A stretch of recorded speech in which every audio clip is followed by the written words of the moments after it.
Dalawang tao ay nagigiling, mawawala ang isa.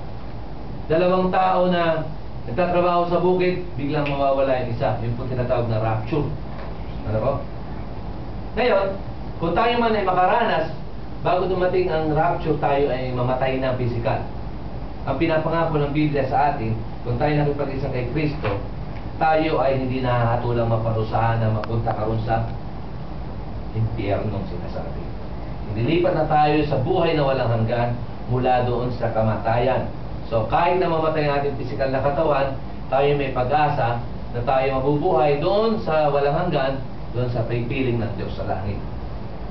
Pangatlo, Isaiah 9:6, tayo'y may kalagayan higit pa kay Adan, ang unang tao. Parang isipin natin, parang sobra, si Adan ay ang unang tao eh. Pero ito sinasabi ng Biblia, ang mga nakipag-isa kay Kristo ay mayroong kalagayan higit pa kay Adan. Of course, ang mga tao, sabihin, mabuti na nga lang si Adan kasi ang una ilang. Bakit? May paghihirap sa mundo eh. Kasi hindi sila sumunod sa sinasabi ng Diyos eh. Sila kasi ang nag-umpisa ng kasalanan sa katawan eh. Dapat tayo ay nabubuhay ng marangya lagi eh.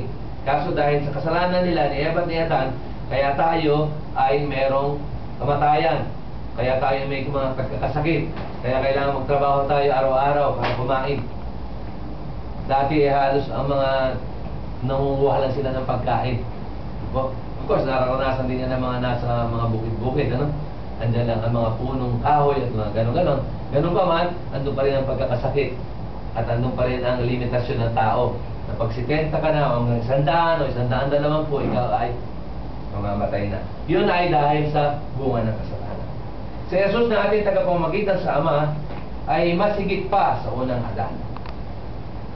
Pangapat, tayo'y di na alipin ng kasalanan kundi ni Kristo. Tayo'y tinatawag na Kristiyano kung tayo ay nakipag-isa kay Kristo. Hindi yung mga magulang natin ay nakipag-isa kay Kristo. Tayo tinatawag na Kristiyano dahil tayo ay may Kristo sa ating puso. Hindi po sapat na kilala natin si Jesus. Kilalanin natin siyang tunay at atin siyang ilagay sa ating puso. Siya ay paghariin natin sa ating puso. Yun po ang sinasabi. Kristiyano, Kristos at Yanos. Tayo ay mga tagasunod ni Kristo. Tayo po ay kinikilalang mga alipin ni Kristo. Hindi na tayo alipin ng kasalanan.